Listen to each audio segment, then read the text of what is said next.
Far away from Earth, deep in the quiet darkness of space, a tiny signal began to travel. It was weak, broken, and filled with strange static sounds. At first, no one paid attention to it. The universe was full of old transmissions, lost ships, dead satellites, and long-forgotten voices drifting forever. But this one was different.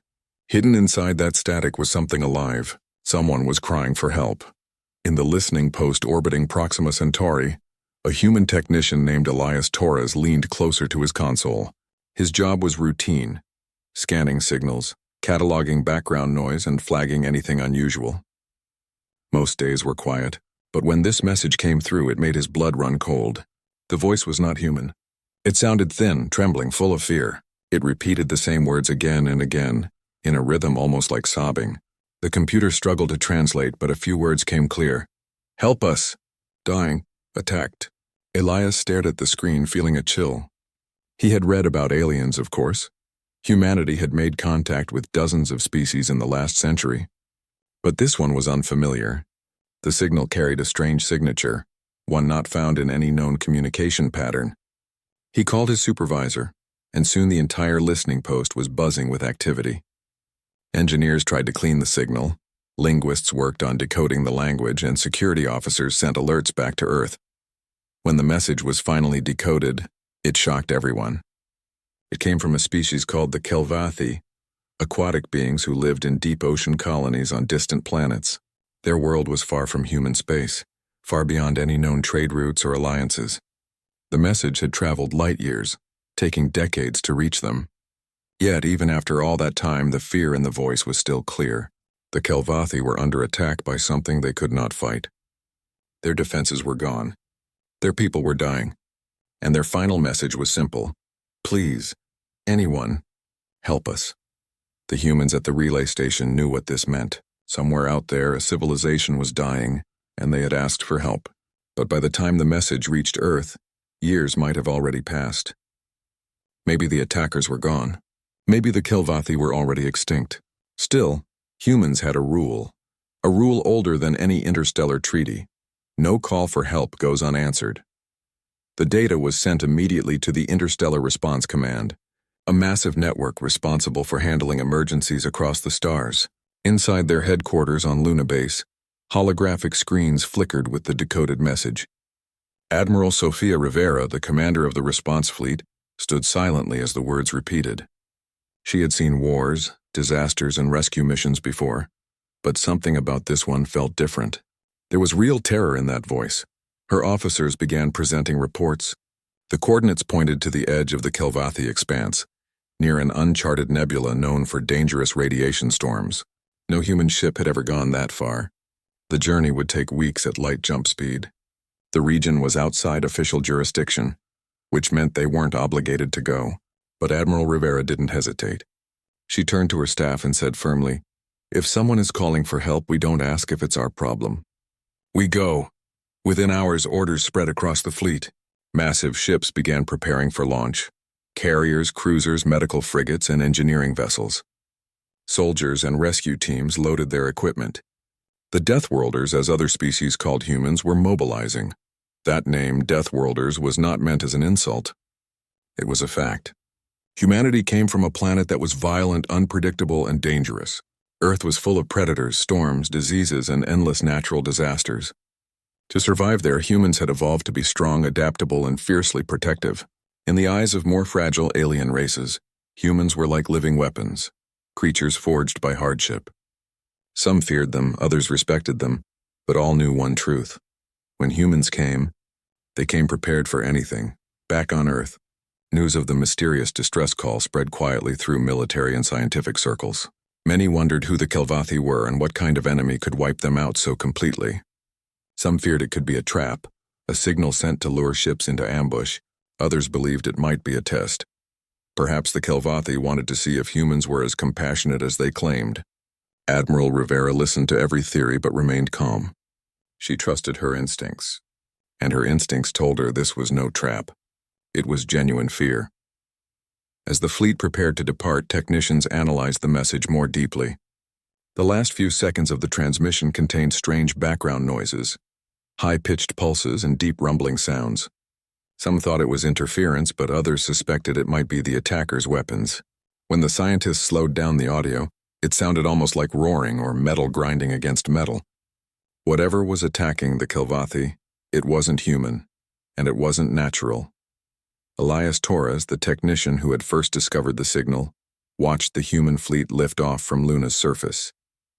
He felt proud, knowing that his discovery had started something important. As the ships disappeared into the blackness of space, he wondered what they would find. Would they reach the Kelvathi in time? Would there be anything left to save? Meanwhile, on the journey outward, the crews of the human ships prepared for the unknown. The men and women aboard were not just soldiers. They were doctors, engineers, and explorers. They had seen alien worlds crumble and rebuilt them with their own hands. They carried food, medicine, and shelters for refugees, but they also carried weapons powerful enough to destroy entire fleets. Humanity had learned that mercy and strength must go hand in hand. Inside the flagship HSS Dauntless, Admiral Rivera stood in front of the viewing window, watching stars stretch into lines as the ship entered jump space. Her second-in-command, Commander Malek, approached her. "Ma'am," he said, "we still don't know what attacked them. We could be walking into a war zone." Rivera nodded. "Then we'll be ready for war," she replied. "But if there's even one life left to save, it will be worth it." The crew worked tirelessly. Scientists studied the message to learn more about the Kelvathi, their biology, their world, and their culture. The Kelvathi were peaceful, ocean-dwelling creatures, fragile compared to humans. They built shining underwater cities and preferred diplomacy over conflict. No wonder they couldn't fight back. The thought of such gentle beings crying for help filled the humans with determination. Days turned into weeks as the fleet crossed the cold, empty reaches between stars. Communication delays made updates rare and tension grew aboard the ships. What if they arrived too late? What if the signal had been sent centuries ago? No one said it out loud, but everyone thought it. Still, no one slowed down.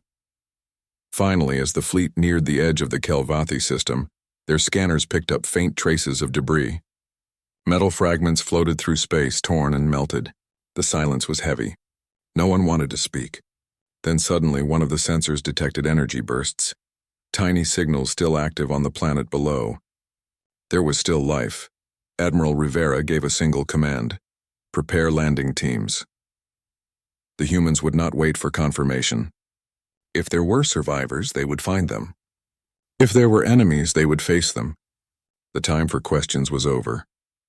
As the ships descended toward the unknown planet, flashes of lightning illuminated the clouds below.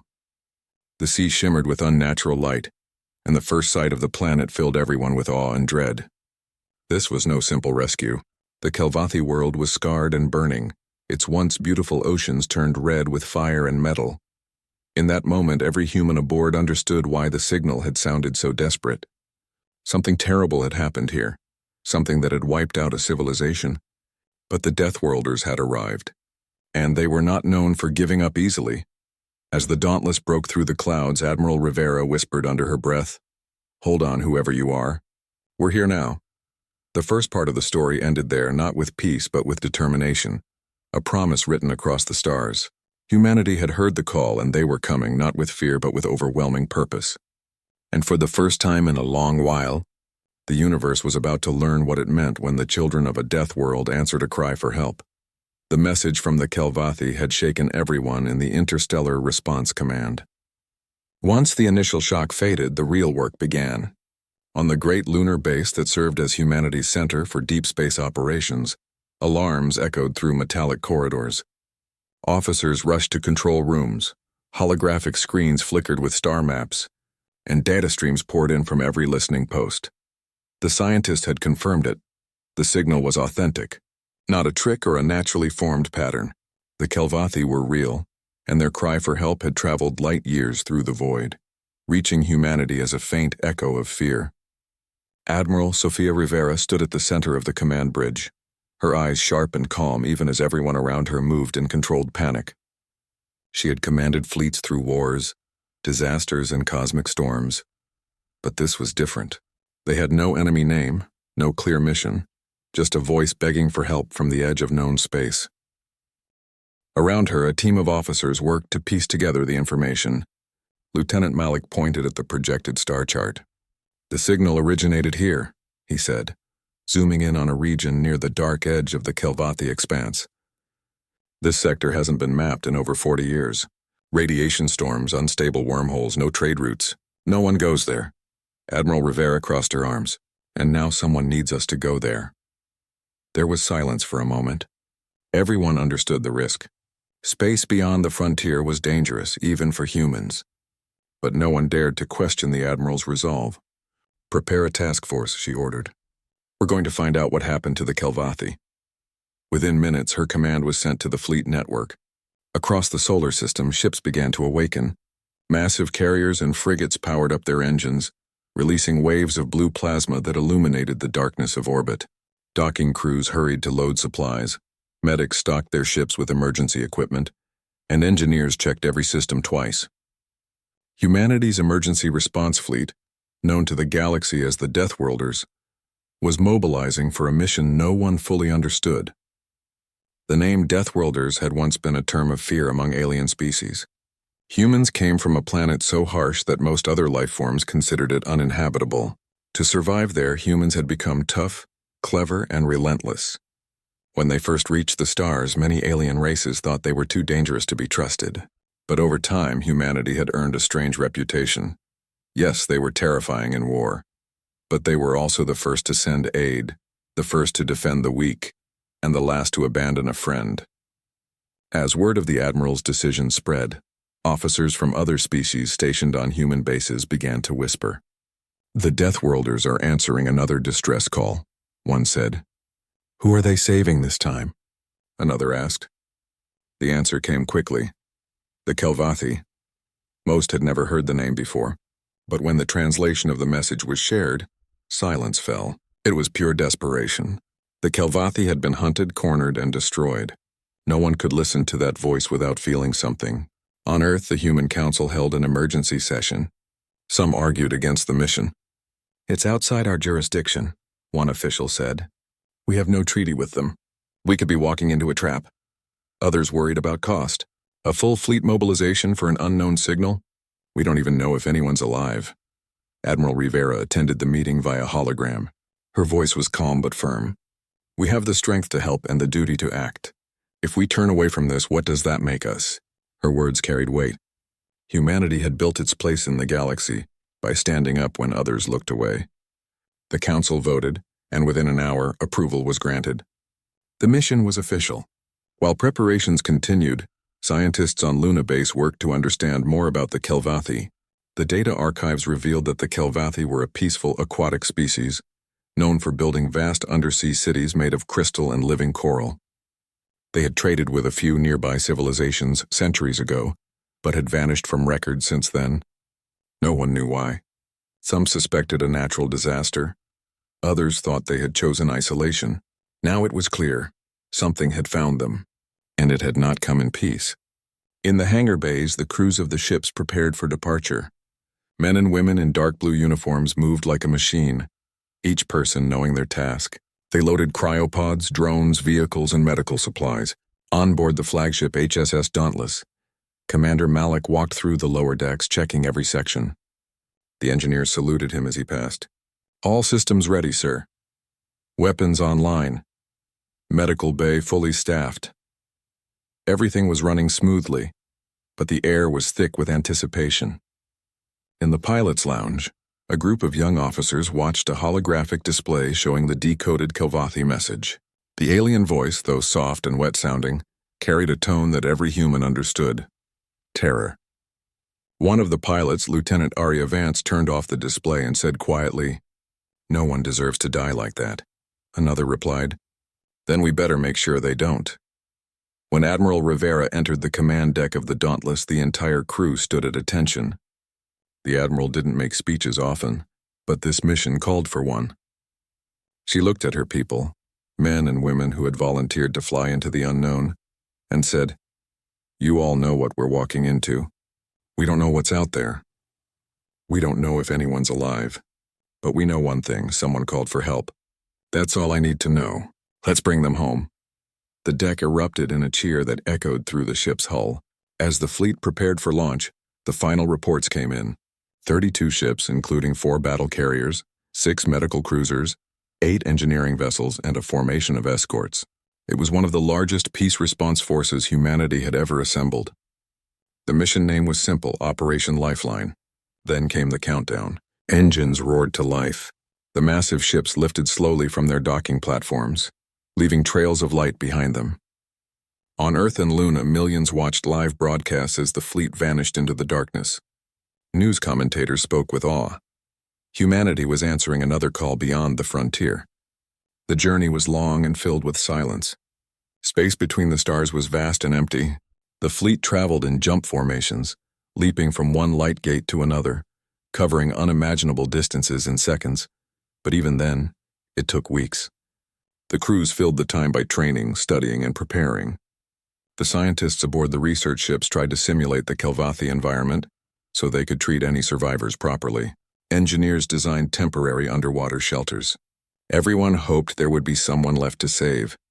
In the quiet hours between jumps, Admiral Rivera often stood at the main viewing window, watching the stars blur into light.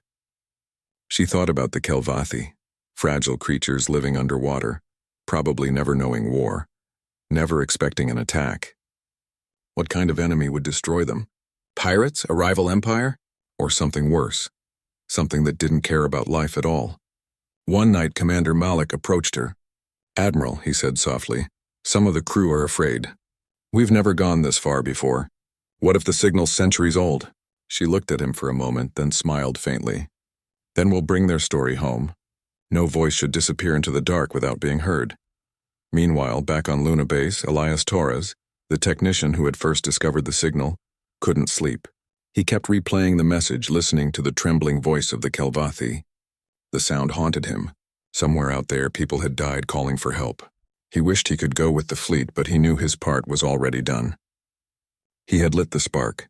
Now the warriors and rescuers carried the flame. As the fleet approached the edge of mapped space, the stars grew thinner, the light dimmer. Strange gravitational readings appeared on sensors. The region ahead was unstable. Energy storms, collapsing wormholes, and magnetic fields strong enough to rip smaller ships apart. But the Deathworlders didn't turn back. They adjusted their shields, plotted new routes, and kept going.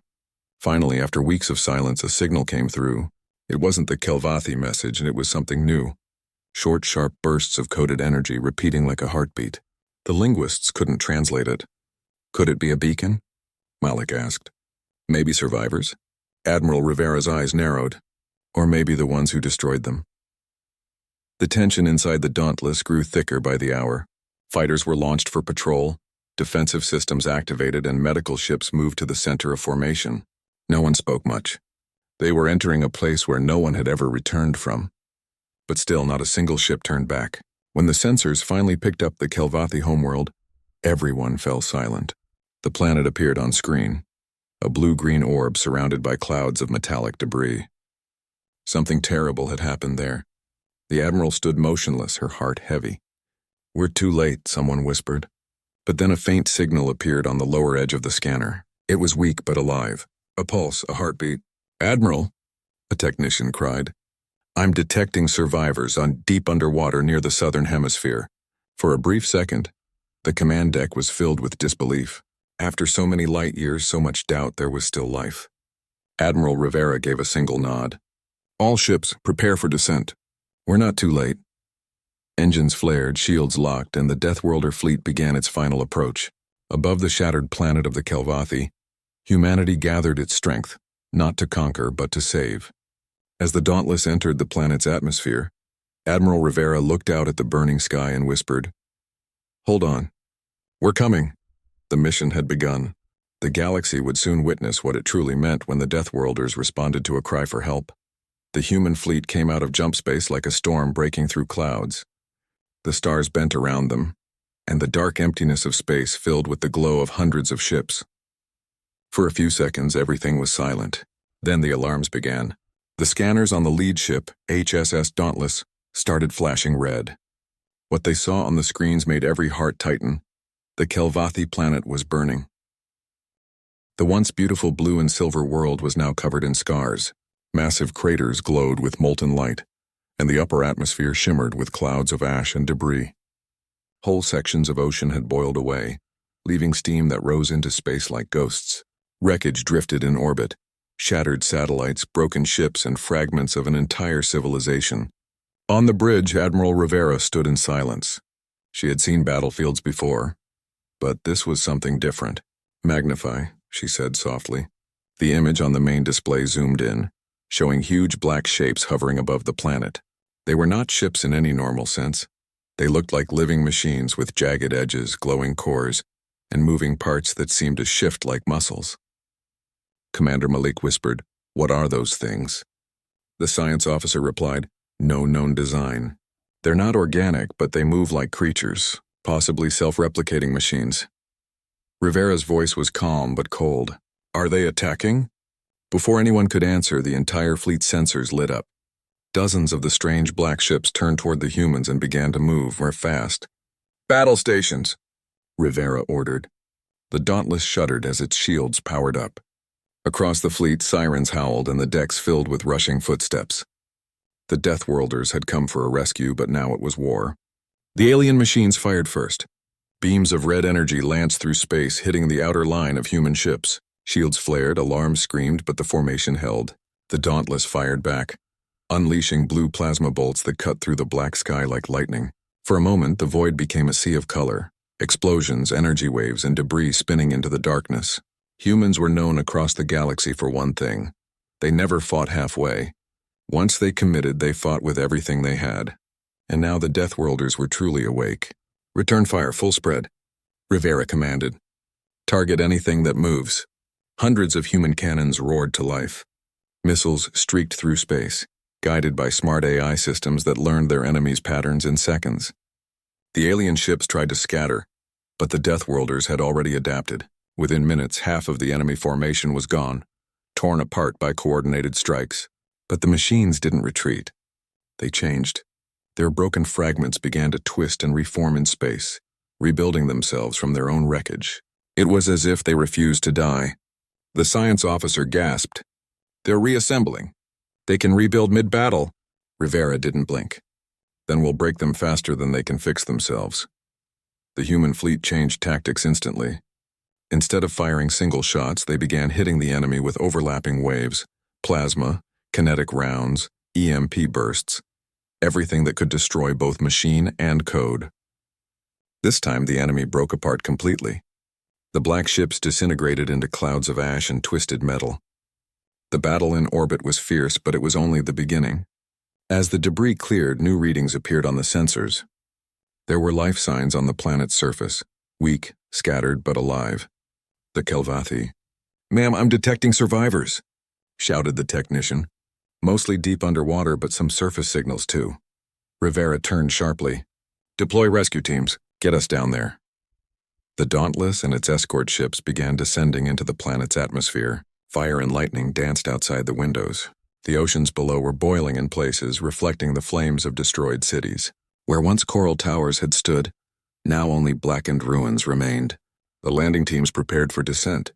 They wore reinforced suits designed for extreme conditions: pressure, heat, and radiation. Each team carried medical supplies, scanners, and heavy weapons because no one knew what was waiting for them below. Lieutenant Aria Vance, one of the drop team leaders, checked her squad's equipment. "Remember," she said, "we're here to help, but if anything tries to stop us, you shoot first." Her people nodded. They were trained for both rescue and combat. This mission would demand both. The landing craft cut through the storm clouds, shaking as lightning struck around them. When they finally broke through the smoke, the view below made everyone go silent. The sea was dark red, filled with floating wreckage and twisted metal structures. Whole sections of the ocean floor had been ripped open, releasing glowing magma that boiled the water. When they reached the ruins of a Kelvathi city, the sight was heartbreaking. Once it must have been beautiful. Tall, spiraling towers made of crystal and coral, glowing gently in the deep blue water. Now everything was shattered. Huge holes gaped in the ocean floor, and strange black vines of metal grew over the ruins, pulsing with red light. Arya's team entered cautiously. Their headlights cut through the murky water, revealing the lifeless forms of Kelvathi drifting slowly, their delicate fins torn. It was clear they had not been warriors. They had tried to hide, not fight. Suddenly, one of the medics shouted, "I've got movement!" The team rushed toward a collapsed dome. Beneath the rubble, a small group of Kelvathi were trapped, weak, barely alive. Their skin was pale and cracked, their movements slow. When they saw the humans, their large, glassy eyes widened with fear and confusion. "It's okay," Arya said softly through her translator. "We're here to help." At first, the Kelvathi didn't move. But when one of the medics extended a hand and began cutting through the debris, they realized the humans meant no harm. Slowly, they allowed themselves to be lifted out. One of the survivors made a faint sound, a low, trembling whistle. The translator struggled for a moment, then spoke in a mechanical voice. "You came?" Arya smiled beneath her helmet. "We heard you." As they began evacuating the survivors, the ground shook violently. Sensors screamed warnings. Something massive was rising from the depths below. "Everyone out!" Arya shouted. The team pulled the Kelvathi into the shuttle and took off just as the ocean below erupted. A gigantic black shape emerged, one of the machines far larger than the others, rising like a mountain from the water. It had a dozen glowing eyes and limbs like tentacles made of steel. The Dauntless's sensors picked it up instantly. "Admiral, we've got a massive contact, planetary scale." Rivera's eyes hardened. "All ships, open fire." From orbit, the Deathworlders unleashed their full power. Beams of plasma rained down from the sky, tearing into the creature's armor. The machine roared, not with sound but with waves of energy that shook the planet's magnetic field. It fired back, blasting one of the human cruisers, tearing it apart in a burst of flame. Rivera clenched her fists. "That's enough. Focus everything we have." Dozens of human ships adjusted position, locking their weapons on the target. The combined strike hit like a hammer. The creature writhed, pieces of molten metal flying in every direction. Finally, its core overloaded and exploded, sending a shockwave through the sea that could be seen from orbit. When the explosion faded, the massive machine was gone. The planet grew quiet again, except for the sound of distant thunder and the slow-rising hum of the ocean reclaiming its peace. The Dauntless coordinated immediate recovery efforts. Hundreds of Kelvathi survivors were found in deep-sea shelters, hiding in fear. Many were injured or starving, but alive. When they saw the humans descending from the skies in their bright suits and heavy ships, some wept openly. They had sent a desperate message across the stars, never expecting anyone to come. Yet here they were, the Deathworlders, fierce and kind, offering help with hands that had just destroyed monsters. In the command chamber, Admiral Rivera watched the first reports come in. "Casualties?" she asked. "3 ships damaged, 1 lost," Malik replied. "Hundreds of survivors found. The machines are destroyed, and at least for now." Rivera exhaled slowly. "We did it." The technicians on the lower decks cheered, but there was no joy in it. The planet below was a graveyard, and though they had saved lives, they couldn't erase the loss. Hours later, as the rescue operations continued, one of the scientists brought new data to the Admiral. "Ma'am," he said nervously, "we found something in the remains of the machines. They weren't just attackers. They were harvesters." "Harvesters?" Malik repeated. The scientist nodded. "They weren't after territory. They were collecting, absorbing biological material, converting it into fuel. They consume life." The room went cold. Rivera didn't speak for a long moment. Finally, she said, "Then we'll make sure they never consume another world again." As night fell on the shattered planet, human and Kelvathi lights shone together in the darkness. One species rebuilding, the other helping. For the first time since the war began, there was hope. Above them, the Deathworlder fleet orbited silently, weapons still hot, shields glowing like halos. Across the galaxy, other civilizations would soon hear what had happened here. That when the machines came to destroy, the Deathworlders came to fight. And when they fought, they didn't hold back. The Kelvathi distress call had been answered, not with whispers or diplomacy, but with overwhelming force. And in the ashes of destruction, something new was born. Trust. The human fleet floated above the Kelvathi planet like a ring of light around darkness. Smoke still rose from the oceans, and the water shimmered with strange, oily colors. The massive machine that had risen from the deep was gone, its remains scattered across the sea floor. For the first time in weeks, the planet was quiet. But the silence didn't feel peaceful, it felt heavy. Like the breath held before another storm, Admiral Rivera stood on the command deck of the HSS Dauntless, watching the holographic projection of the planet below. Thousands of small lights flickered across the surface. Rescue teams, supply pods, and drones mapping the ruins. Every few minutes, new signals appeared as survivors were found. The number was growing, and that gave her strength. Still, she knew it wasn't over. "Report," she said softly. Commander Malik stepped forward. "Most of the enemy machines are destroyed. The remaining fragments have gone dark. Our drones are sweeping the surface, but we're detecting underground tunnels. Deep ones," Rivera frowned. "Tunnels?" "Yes, ma'am. Too deep for scans to see clearly. They might lead to the core, or to something else." Rivera turned to her science officer. "Could they still be active down there?" "It's possible," the officer replied. "If even a single core remains functional, it could rebuild the swarm." Rivera looked back at the projection. The battle might have been won, but the war wasn't finished. "Then we destroy every last trace," she said. "Send engineering teams and heavy units. I want those tunnels sealed or cleared." As the orders went out, the planet below became a hive of movement. Human dropships streaked through the clouds, landing near shattered cities and blackened reefs. The survivors watched in awe as the humans began their work. Giant walkers stomped across the beaches, scanning for hidden threats. Drones buzzed through the water, mapping debris fields. Medics and engineers set up shelters on floating platforms, building small cities of steel and light, where there had once been only ruins. The Kelvathi survivors were fragile and slow-moving, their bodies covered in smooth blue scales that shimmered faintly in the light. They had no weapons, no armies. They had never needed them before.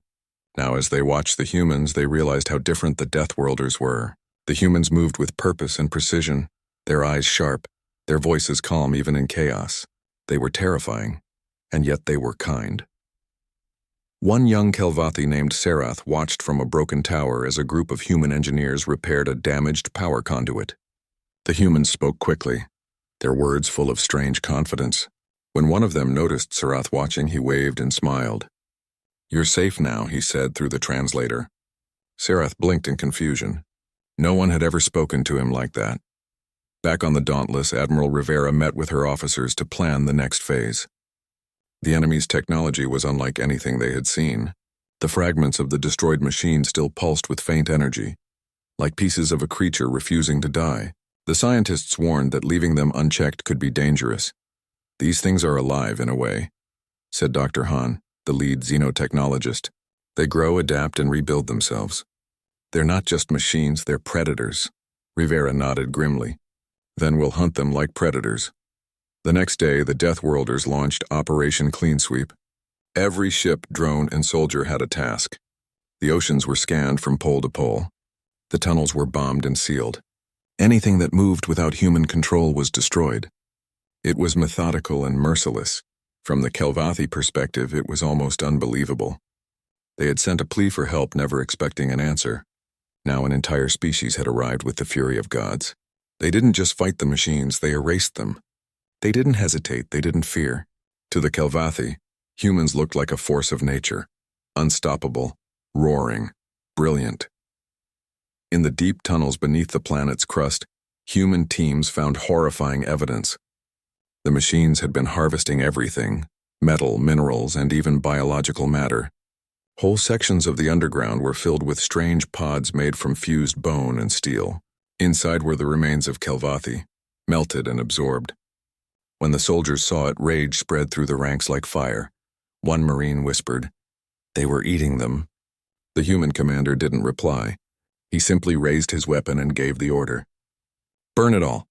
Explosives were placed, charges detonated, and tunnels collapsed in waves of fire. The oceans above bubbled as shockwaves ripped through the crust.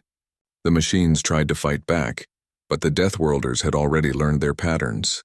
Every time the machines adapted, humans changed faster. It became a dance of destruction, intense, furious, and precise. In orbit, the battle looked like storms of light. Plasma strikes flashed across the horizon. Missiles fell like rain. The Kelvathi watched from their shelters, their large eyes reflecting the glow of the human fleet. Many of them began to believe the humans were something more than mortal beings, perhaps guardians sent by fate itself. But the humans were not gods. They were tired, wounded, and grieving for their own dead. Each victory came with loss. Ships had been destroyed. Soldiers had fallen. Every name was logged in the Dauntless's memorial database. Rivera read those names each night, her heart heavy. Yet she knew they would do it all again. When the final machine core was destroyed, the planet went quiet once more. The storms began to fade and the ocean slowly calmed. The Kelvathi started to emerge from hiding, gathering near the human camps. They watched as engineers raised new structures, communication towers, water purifiers, and power hubs. The humans weren't just soldiers. They were builders. In one of the camps, a group of Kelvathi elders approached Admiral Rivera. They moved gracefully, their translucent fins catching the light. Through a translator, their leader spoke. "You came from far away," he said. "You fought like the stars themselves. Why would you do this for strangers?" Rivera smiled gently. "Because someone has to," she said. "When you sent that message, you believed someone might hear it. We did. That was enough." The elder lowered his head in respect. "You have given us life again. We will not forget." Word of what the humans had done began to spread across nearby systems. Alien traders and diplomats picked up the story. Some didn't believe it at first. Others were horrified by the scale of the violence. To them, the Deathworlders' response seemed extreme, an overreaction. But when they saw the images of what the machines had done, their doubts faded. The galaxy began to understand something new about humanity. They were dangerous, yes, but their danger came from compassion as much as from strength. In the following days, the survivors worked side by side with their rescuers. The Kelvathi, weak but eager, helped the humans locate old energy nodes and map the safest places for rebuilding. The engineers taught them how to use new tools and materials. The medics created hybrid technology that worked even underwater. Slowly, the broken world began to breathe again. At night, the Kelvathi gathered in the shallow waters near the human camps. They sang songs in their melodic voices, soft, haunting sounds that echoed through the waves. The humans didn't understand the words, but they could feel the meaning. It was gratitude mixed with grief. Rivera often stood on the beach listening quietly, but not everyone was at peace. Some of her officers worried that other machine swarms might exist elsewhere. If they attacked one planet, Malik said one evening, they could attack others. What if this is only the beginning? Rivera looked up at the stars. Then we'll be ready. If they come again, they'll find us waiting. That night, as she returned to her quarters, Rivera found a small crystal charm placed outside her door. It was a gift from the Kelvathi elders. When light touched it, it glowed with gentle blue patterns that looked like rippling water. A message was carved into the side in both languages. To those who heard us when no one else did. She held it for a long moment before setting it on her desk. It reminded her of why humanity had come so far, not to conquer but to care. Weeks later, as the rebuilding continued, the Deathworlders began to withdraw. Their mission was complete. The Kelvathi could stand again. The once dead cities now glimmered faintly beneath the waves, powered by new reactors and guarded by underwater drones the humans had left behind. The survivors had food, medicine, and hope. When the Dauntless prepared to leave orbit, thousands of Kelvathi gathered in the ocean, glowing softly in the dark as a final farewell. From space, it looked like the entire planet was alive again, covered in bioluminescent light. Rivera watched through the viewport as the fleet began its ascent. "They're beautiful," Malik said quietly. "Yes," Rivera replied. "They were always beautiful. They just needed a chance to survive." As the Dauntless and the rest of the fleet entered jump formation, the stars stretched into streaks of white. The Kelvathi world disappeared behind them, small but shining. The message they had once sent, the cry for help that had crossed the void, had not been in vain. The Deathworlders had answered, and they had answered with overwhelming force. Not because they loved war, but because they loved life. Across the galaxy, the story spread like a legend. Children on distant planets whispered about the Deathworlders, the humans from the deadly blue world who fought storms, fire, and monsters to save strangers. Some called them saviors. Others called them terrifying. Both were true, and somewhere deep in the dark between stars, Admiral Rivera closed her eyes and whispered a quiet promise. "If another cry comes, we'll hear it." The Deathworlders had shown the universe what humanity truly was, not just survivors, but protectors. And in the ashes of a dying world, they had proven that even the most dangerous species in the galaxy could be the ones to bring hope. The war was finally over. The machines were gone, their last sparks of life crushed under fire and steel. The Kelvathi planet, once a place of singing oceans and glowing reefs, now lay scarred and silent. Blackened ruins stood where cities had once shimmered beneath the waves. The sky, though clearing, still held a faint orange hue from the dust and ash floating in its upper layers. The Deathworlders had won, but victory never felt so heavy. Admiral Rivera stood on a high ridge overlooking the shattered coast. The wind blew through her hair as she watched engineers below setting up new energy lines and landing zones. The horizon was dotted with floating stations, half-human, half-Kelvathi designs. For the first time since the battle began, she let herself breathe deeply. It smelled of salt, ash, and renewal. Behind her, Commander Malik approached quietly. "Most of the survivors have been moved to the main shelters," he said. "Medical teams report improving conditions. The water's clearing faster than expected." Rivera nodded. "Good. The planet deserves a chance to heal." Malik looked at her carefully. "So do we." She smiled faintly. He was right. The human fleet had lost good people, brave men and women who never hesitated to answer a stranger's call. Their names were carved into the Dauntless's memorial wall. Each name carried a story, a dream, a life. Rivera often visited that wall at night when the corridors were empty. She would read the names one by one, silently promising that their sacrifice would not be forgotten. On the third day after the final battle, the Kelvathi elders invited Rivera to the shore. The humans had built a temporary base near the ocean's edge, and from there she could see the strange beauty of the alien sea. Even in its wounded state, it glowed faintly at night, filled with bioluminescent life. When she reached the meeting point, the Kelvathi leader, a tall being named Arlthas, emerged from the water. His scales shimmered blue and gold. Around him, younger Kelvathi swam in slow circles, singing low, mournful tones. Through the translator device, Arlthas spoke. "You came when we called. You brought fire to the sky and light to our darkness. Our songs will carry your names forever." Rivera bowed her head. "You don't need to thank us. You sent a cry for help. We just did what anyone should do." The elder tilted his head slightly. No one else answered. "Many heard us before." They turned away. "You did not." Rivera didn't know what to say. The truth was simple. Humans had acted because that was who they were. They couldn't stand by while others suffered. Maybe it was foolish. Maybe it was dangerous. But it was human. Over the next few weeks, the Deathworlders stayed to rebuild. They didn't just repair structures. They worked to heal lives. Engineers taught the Kelvathi how to use human tools and machines safely underwater. Medics introduced medicines that could help their delicate biology recover. Scientists studied the soil and found ways to clean it faster. The humans built schools, small power stations, and communication hubs so the Kelvathi could speak again to the wider galaxy. Each day, the Kelvathi grew stronger. Children who had once hidden in fear now played in the shallow waters, chasing the glowing drones humans had modified into harmless toys. It was a sight that made Rivera's heart soften. In those moments, she saw why humanity's power mattered, not just in war but in what came after. Still, some nights were difficult. The humans could never forget what they had seen in the tunnels, the horrors the machines had made. Some soldiers had nightmares, waking up sweating, hearing the echo of mechanical screams. Rivera ordered counselors to help them. She often joined those sessions, sitting quietly among her crew. They talked about home, about the lives waiting for them beyond the stars. Some laughed, some cried. They were warriors, but they were human first.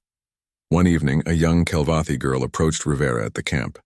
She carried a small seashell glowing softly with inner light. She placed it in Rivera's hand and said through a shaky voice, "You made the monsters go away." Rivera knelt down to her level, smiling warmly. "No, little one. We did. You survived. That means you were strong too." The girl blinked her large, gentle eyes and smiled before darting back into the waves. Rivera held the shell for a long moment, feeling its soft warmth. It reminded her of Earth's oceans, so far away, yet somehow connected. A few days later, the human fleet began preparing to leave. Most of the reconstruction systems were stable. The Kelvathi could now communicate with nearby colonies, ensuring they would not be alone again.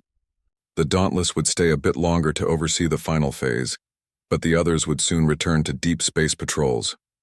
Before departure, Arlthas invited the humans to a ceremony. It was to be held at dusk near the ocean cliffs. Rivera and her officers attended, wearing their formal uniforms. As the sun sank below the horizon, the sea began to glow with thousands of tiny lights, Kelvathi gathering in the shallows. They sang together, their voices blending into haunting, beautiful harmony. The water rippled with bioluminescent waves that formed patterns almost like writing. The translator explained, "They are singing your story. They are naming each of your ships, your fallen, your acts of courage." Rivera felt a lump in her throat. The song rose higher, filling the air like a living thing. Even the most hardened soldiers were moved. Some wiped their eyes quietly. When the song ended, Arlthas raised his hand and a beam of light shot upward from the sea, splitting into 1,000 small sparks that floated toward the sky. "These lights," he said, "are for your dead, so that their spirits may travel among the stars and never be forgotten." Rivera could not speak. All she could do was salute. Around her, the humans did the same. For a long time, none of them moved. The lights drifted higher, vanishing into the night sky like fireflies joining the constellations. After the ceremony, Rivera met with her crew on the beach. They talked about what they had accomplished, not as soldiers but as people. They had saved a species from extinction. They had proven that strength was not only for destruction, but also for protection. For many of them, this mission had changed how they saw themselves. Commander Malik looked up at the stars and said, "You know what's strange? We were called Deathworlders like we were monsters, but maybe being from a death world made us understand life better than anyone else." Rivera smiled softly. "Maybe that's our curse and our gift." When it was finally time to leave, the Kelvathi gathered once more along the coast. The water shimmered blue, alive with light. As the human ships lifted off, the Kelvathi sang again, softer this time, like a farewell whisper. From orbit, the planet seemed to shine. The light from the ocean reflected off the atmosphere, forming a faint halo around the world. On the Dauntless, Rivera watched through the viewing deck. "They'll be all right," Malik said beside her. "Yes," she replied. "They'll be all right. And so will we."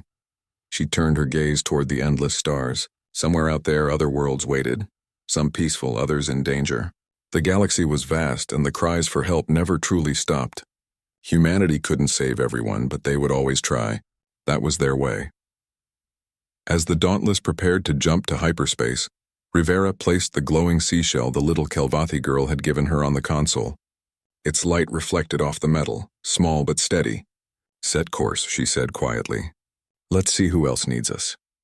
When the engines roared to life, the ship rose higher until the planet became a dot of blue and gold behind them.